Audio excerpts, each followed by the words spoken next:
What's up, friends? Thank you for tuning in to this episode of English Turks, where I review your favorite Turkish series with and without English subtitles. And of course, you know what time it is. It is time for our weekly update. Now, guys, I promise, I know I make this promise all the time, I'm not going to be long, unless you want me to. Well, that's a different story. But today, we are going to talk about all the Dizis that happened last week, and I will tell you guys about some different things that I heard in the Turkish Dizi world going on, and you guys let me know what you think.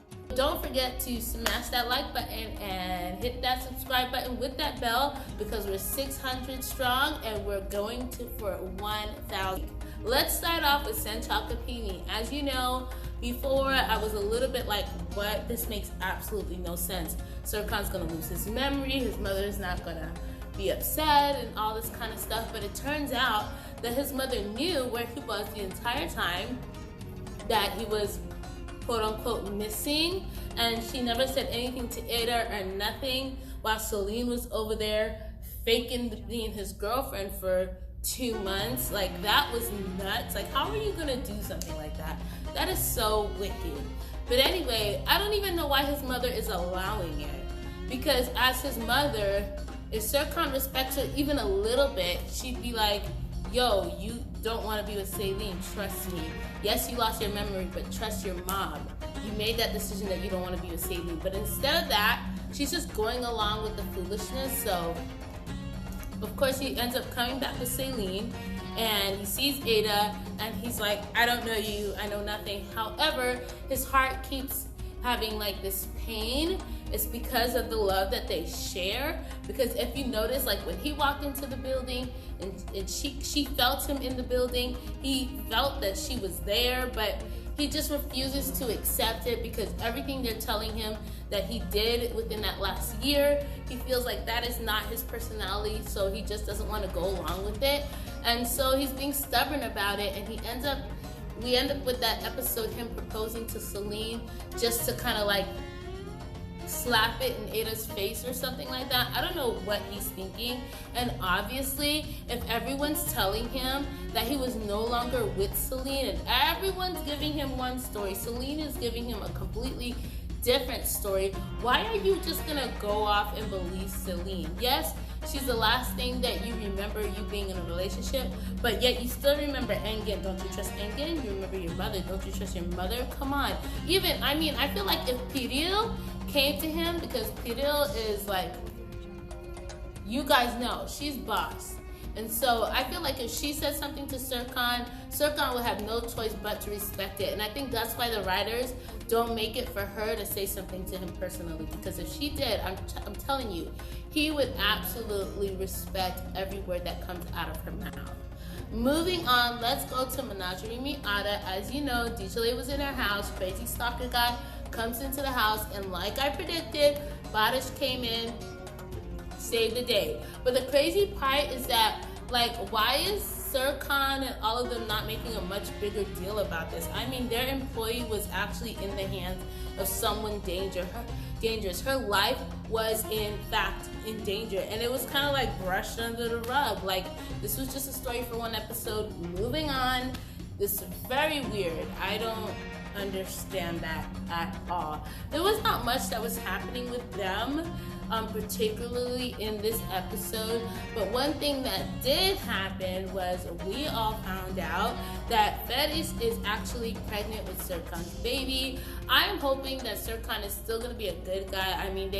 They were painting him as someone sneaky in the beginning, and then all of a sudden he became a good guy that was done wrong, and now they're kind of painting him as a fishy person again. But I just need Feris to have her happy ending. Tell me you guys agree.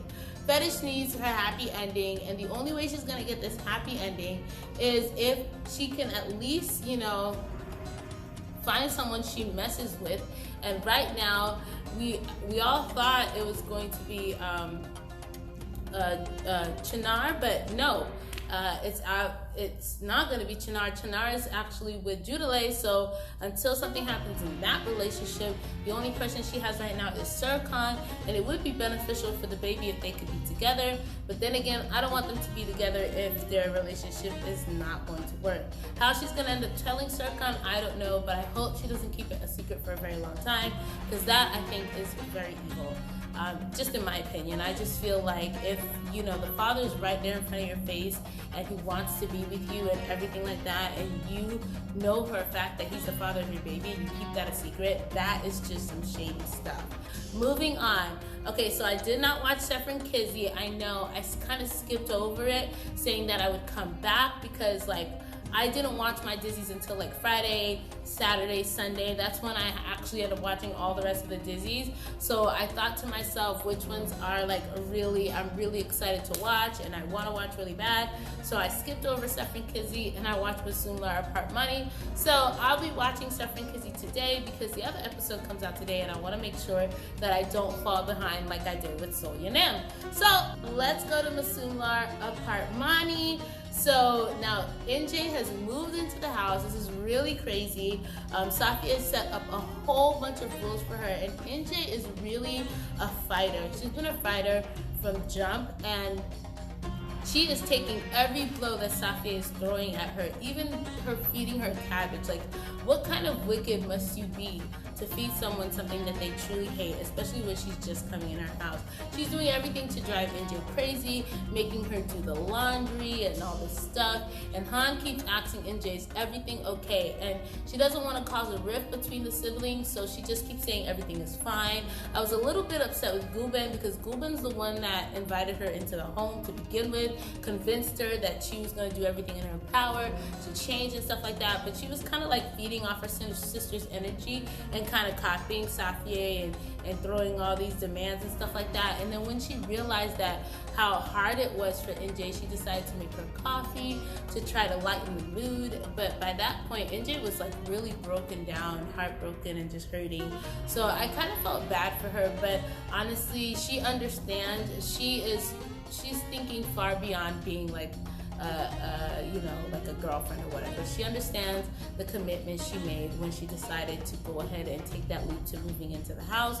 She understood what it was going to entail, and she's kind of taking it like bullet fire, but she does need a lot of, you know, help, because that's a lot to take in. But to top it off, we have Gulben, who kind of started to experience a little bit of her mother's wrath, but she fought back against it. I was like crossing my fingers like, please, please, Gulben, do not submit. And she didn't. And I don't know why Safia cannot see it on her mother's face, the fear when they don't do what she wants them to do, because the more they don't do what she wants them to do, the more she'll disappear.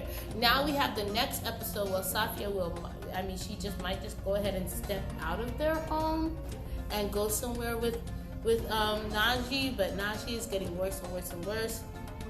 It's really hard, and that's really breaking my heart, but I hope they have a moment together, a day together, something. But I have a strong feeling that what's going to happen is when she finally takes the leap to doing this, he's going to die. I bet you that's what's going to happen. And then she's going to go back into her state of depression. It's what's going to happen, because he's like seriously decreasing, but maybe their love will help them to last a little bit longer.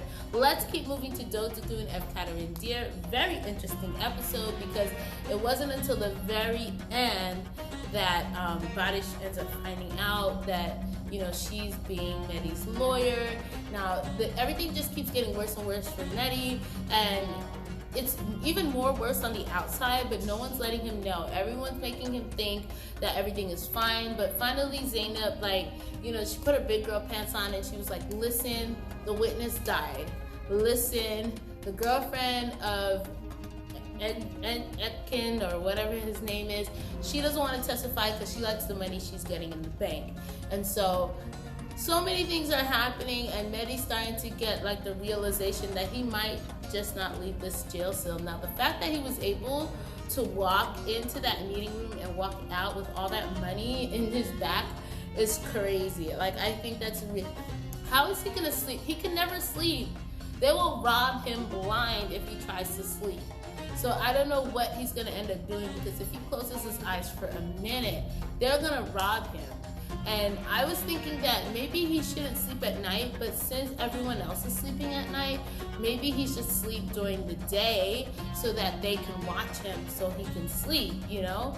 But if he does sleep during the day and they claim that they're gonna watch him, they could actually rob him also, right? Like, it's crazy. Like, he has no way out of this situation. I don't know what he's gonna do. I kind of felt really bad for him in that moment.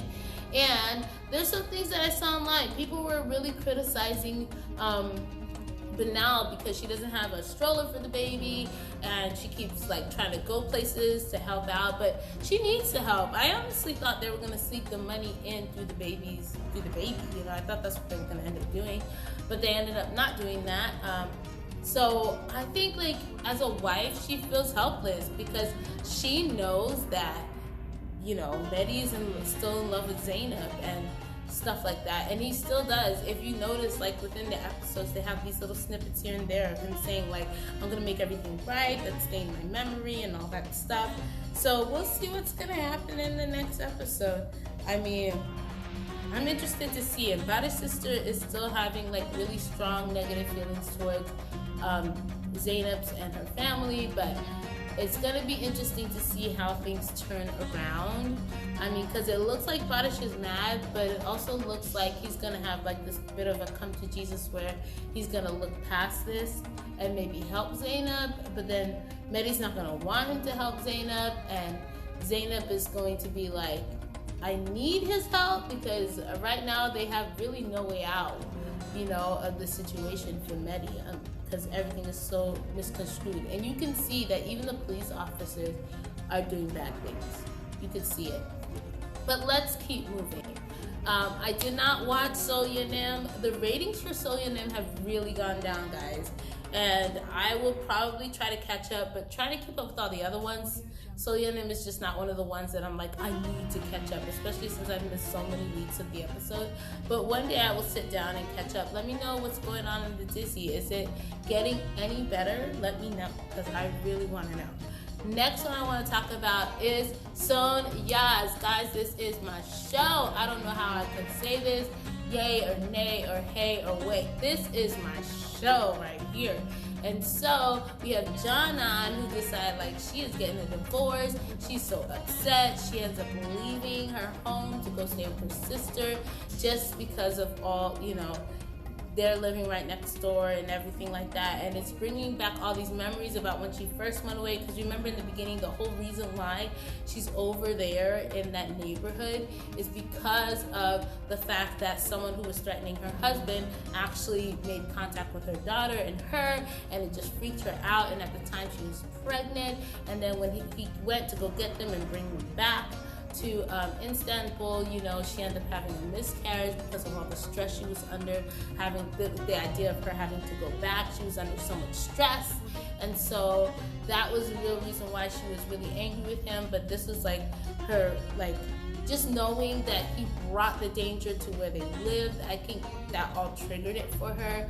But at the same time, we have Yagmur and Akun who are realizing they really like each other and they kind of want to be with each other, and they're like flirting with each other here and there. But then again, she's still with Khan, and he still feels like he's dangerous. But you know what I loved about that episode was when he was yelling at the other guy, the mobster's son, when he was yelling, when Akun was yelling at him after he saw him talking to Yagmur.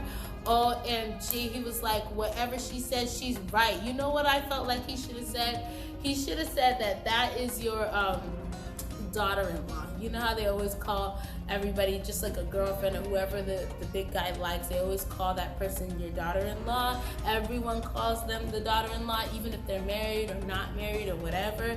I just felt like that was a moment where he established her as daughter-in-law, which is why the guy was like, Akun loves Yagmur, because you could sense it. It was like, yo, nobody messes with Yagmur, period.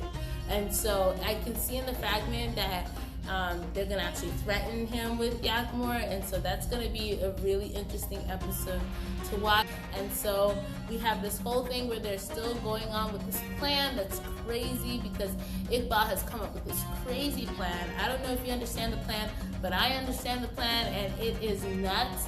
And she's trying to get Salim on board, and she's trying to get everybody on board so that she can like make this work to the best of her ability, to confuse everything and make Yaman think that Seher had planned this devious stuff from the very beginning, and kind of make him hate. Like, she doesn't want him to just leave Seher. She wants him to hate Seher, and she wanted to make it look like all this stuff that Zuhal was doing that angered him before. Obviously, Zuhal must have been right this entire time. So it's crazy to see how everything is working, but little do they know, they just don't understand. They don't really understand Seher, because Seher's not even using the car that Yaman gave her. She preferred to walk. And even though she's afraid of getting in taxi, she still prefers to walk. So you let me know, Iqbal, if you really think this plan is gonna go down. I hope it's not gonna be as crazy as Yemen, because Yemen, boy, that some of the stuff used to like just piss me off.